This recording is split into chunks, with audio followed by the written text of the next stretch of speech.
Bapa di surga, dalam nama Tuhan Yesus, sebentar hambamu akan menyampaikan renungan firman Tuhan tentang tema nilai satu nyawa orang di hadapan Tuhan Yesus. Bersabdalah Bapa, urapi hambamu dengan urapan Roh Kudus-Mu dalam nama Tuhan Yesus.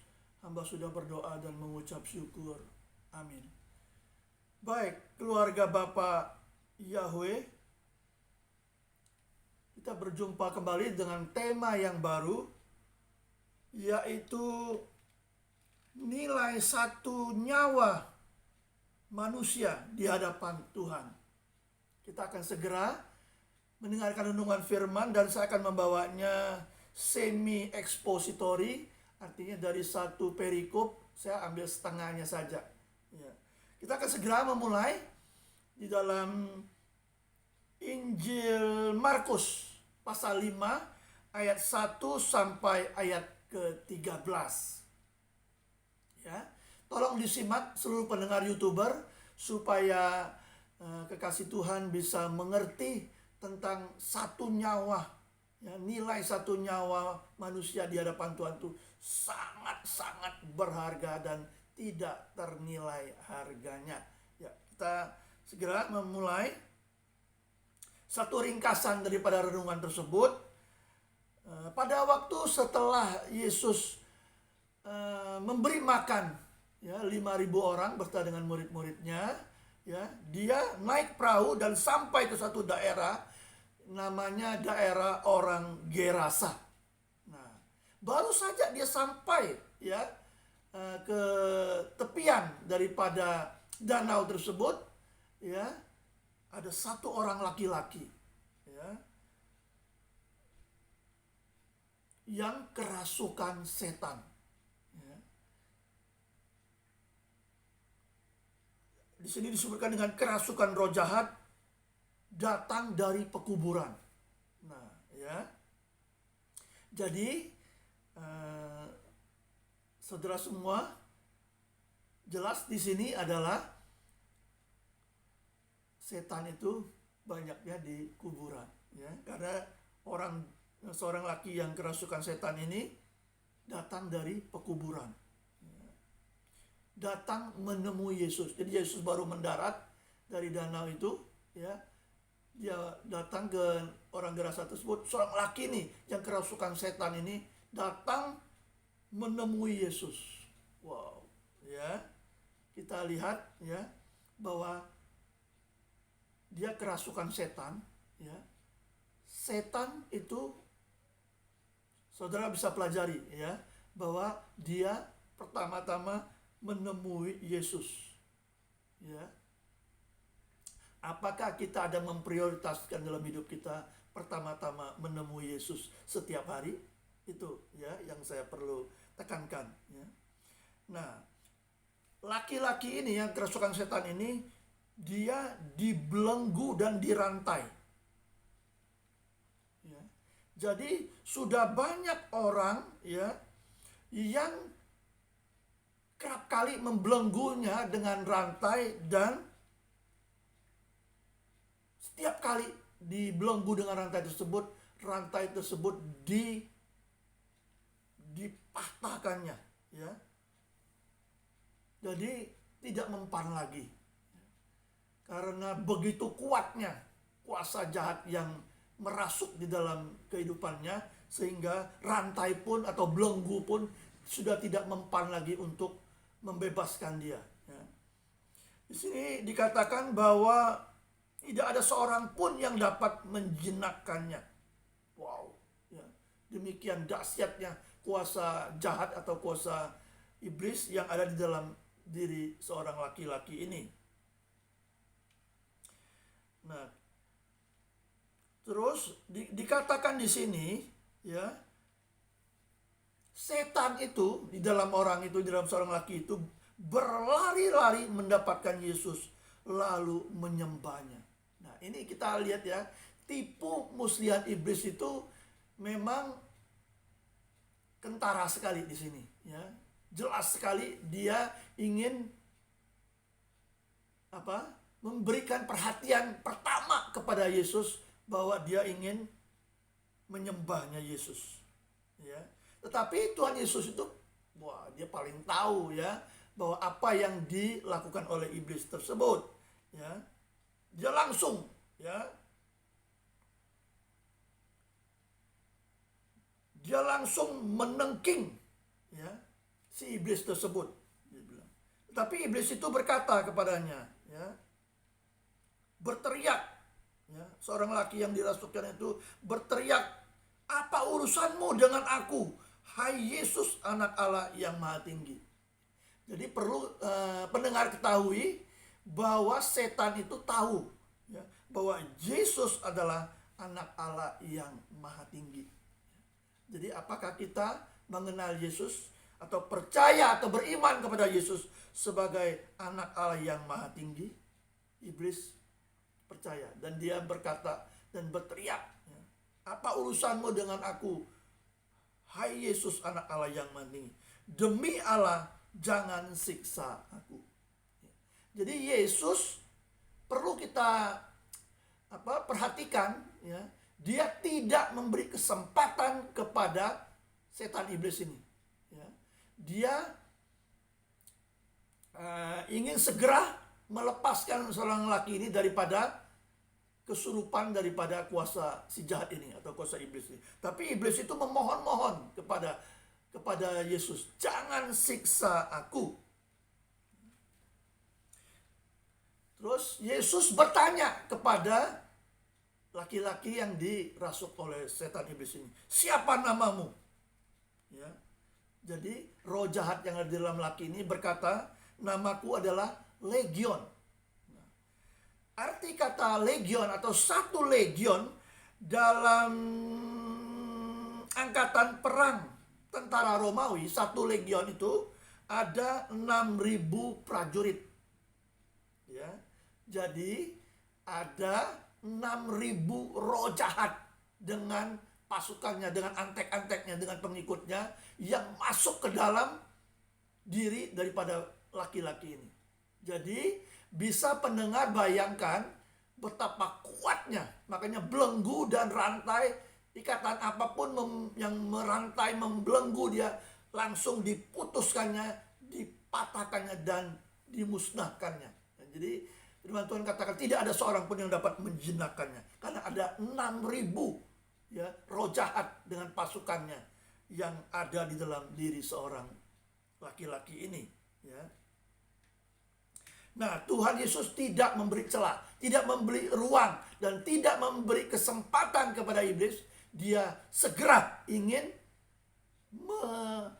melepaskan ikatan daripada kuasa roh jahat ini terhadap seorang laki-laki ini, ya. Tetapi sebelum dia melepaskan laki tersebut, iblis itu sudah memohon dengan sangat kepada Yesus, jangan mengusir roh itu keluar dari daerah itu, ya, daerah Gerasa itu, ya. Jadi perlu dicamkan juga atau diperhatikan atau disimak bahwa roh jahat ada di dalam pekuburan-pekuburan, ya, tempat gelap, ya. Pekuburan adalah tempat-tempat gelap di mana setan-setan membuat basis, ya, umbasnya, ya, tempat tinggalnya dia di daerah pekuburan itu, ya. Jadi dia memohon kepada Yesus supaya jangan mengusir mereka keluar dari daerah pekuburan tersebut, ya. Tetapi Tuhan Yesus tidak ambil pusing, ya. Tetapi dalam hal satu ini, ya, karena permintaannya itu supaya Yesus mengabulkan setan-setan itu keluar dari roh laki-laki tersebut melalui babi-babi, karena di lereng perbukitan di mana tempat pekuburan itu ada, ya, ada lereng bukit di mana penjaga babi sedang membawa 2.000 ekor babi, ya, untuk mencari makanan di lereng perbukitan itu, ya. Jadi setan itu meminta supaya Yesus mengeluarkan roh mereka yang sebanyak 6.000 itu ke roh babi-babi tersebut, ya. Sehingga di sini hanya adalah satu ayat di dalam Alkitab di mana Yesus mengabulkan permintaan daripada setan, iblis. Ya. Jadi perlu diperhatikan ya oleh pendengar, oleh kita semua, bahwa setan pun kalau meminta satu hal yang baik, Tuhan Yesus mengabulkannya. Apatah lagi kita sebagai manusia ciptaannya atau anak-anak tebusannya, kalau kita meminta hal yang baik, Tuhan pasti mengabulkannya. Ya, setan pun ini dikabulkan oleh Tuhan. Ya. Jadi akhirnya roh sebanyak 6.000 itu masuk ke babi-babi tersebut. Ya. Dan di sini dikatakan setelah masuk roh setan yang sebanyak 6.000 itu ke 2.000 ekor babi itu, sehingga babi-babi itu terjun ya dari tepi jurang ke dalam danau ya, dan mati lemas di dalam danau tersebut. Nah, inti daripada renungan saya ada di ayat yang ke-13 ya. Yesus mengabulkan permintaan roh-roh setan tersebut, di mana di kawasan babi tersebut ada 2.000 ekor jumlahnya, terjun dari tepi jurang ke dalam danau dan mati lemas di dalam danau tersebut. Nah, intinya dari sini ya. Pendengar YouTuber yang dikasih Tuhan, disinilah ya kita lihat ada 2.000 ekor babi yang dikorbankan demi satu jiwa ya, seorang laki-laki yang kerasukan tersebut. Kita mulai berhitung dulu nilainya ya. Nah, satu ekor babi tersebut itu bisa berat-beratnya antara 60 sampai 100 kilo lah ya. Nah, kalau kita jumlahkan dengan di zaman now ya, di zaman sekarang ini, harganya kita pukul rata aja ya, dengan cepat ya. Satu ekor babi itu nilainya 1 juta. Ya. Jadi kalau 2.000 ekor babi kurang lebih 2 miliar. Ya. 2.000 kali 1 juta berarti 2 miliar. 2 miliar harga babi tersebut mati lemas di danau itu demi satu orang kerasukan setan. Ya. Di sini jelas Tuhan tidak menghiraukan 2.000 ekor babi dikorbankan mati lemas di danau itu nggak masalah. Ya. Asalkan satu jiwa daripada roh orang laki-laki yang kerasukan ini diselamatkan. Di ayat berikutnya dikatakan bahwa dia sudah sehat, waras, ya, memakai pakaian. Tadinya dia ya telanjang di pekuburan dan dikuasai roh jahat, tapi sekarang dia udah waras, udah sehat, sudah memakai pakaian secara orang normal. Ya. Nah, di sini kita bisa menarik kesimpulan. Ya. Harga satu atau nilai satu nyawa di hadapan Tuhan, satu nyawa manusia di hadapan Tuhan, 2 miliar dikorbankan ya, demi satu jiwa orang supaya diselamatkan dan dilepaskan daripada ikatan kuasa roh jahat yang mempunyai 6.000 ya, roh jahat. Tuhan lepaskan, Tuhan korbankan ya, 2.000 ekor babi yang bernilai sekitar 2 miliar rupiah di zaman now ya. Jadi pendengar bisa bayangkan ya, Tuhan itu sangat-sangat menghargai ya nyawa manusia. Dia tidak menghendaki seorang pun binasa ya. Ini sudah tidak ada yang sanggup menjinakkannya ya, lelaki ini ya, diikat, dibelenggu, dirantai oleh kuasa si jahat, kuasa setan. Tetapi kalau Tuhan Yesus datang, dialah satu-satunya pribadi yang dapat melepaskan manusia daripada jerat, ikatan, belenggu, rantai kuasa si jahat, kuasa setan iblis dalam bentuk apapun, dalam jumlah yang 6.000 kuasa kegelapan dengan setan iblis dengan pasukannya pun dihajar Yesus, ya, di di di di, dilepaskan oleh kuasa Yesus, sehingga Tuhan Yesus tidak mau satu orang manusia ciptaannya, ya, terus dibelenggu, dijajah, ya, oleh kuasa iblis, ya. Karena Tuhan Yesus mau melepaskan, ya, memerdekakan dari penjajahan kuasa iblis atau kuasa kegelapan, ya. Oleh sebab itu kita bangga mempunyai Yesus Kristus sebagai Tuhan kita, karena Yesus Kristuslah satu-satunya pribadi yang mempunyai kuasa, dan anak-anaknya, ya, kita semua juga diberi kuasa oleh Tuhan Yesus untuk mengusir kuasa iblis dan melepaskan setiap orang yang terikat dengan kuasa kegelapan, ya. Kuasa Yesus yang ada di dalam kehidupan setiap anak-anak Tuhan mempunyai kemampuan untuk mengusir, melepaskan, memerdekakan ikatan daripada kuasa iblis itu, sehingga banyak orang harusnya bisa kita lepas daripada kerasukan roh-roh jahat tersebut. Setiap anak-anak Tuhan mempunyai hal itu, karena 1 Yohanes 4 ayat 4 berkata, roh yang ada, roh Yesus atau roh Tuhan yang ada di dalam setiap manusia yang beriman kepada Tuhan Yesus dapat mengusir segala kuasa-kuasa iblis atau jeratan daripada ikatan kuasa kegelapan itu, ya. Jadi kita sebagai anak-anak Tuhan bangga memiliki kuasa Yesus yang ada dalam kehidupan kita sendiri untuk mengalahkan dan menghancurkan kuasa iblis, sehingga dengan kuasa Tuhan Yesus yang ada dalam diri kita, kita dapat melepaskan setiap orang yang terjerat di dalam kuasa iblis tersebut, ya.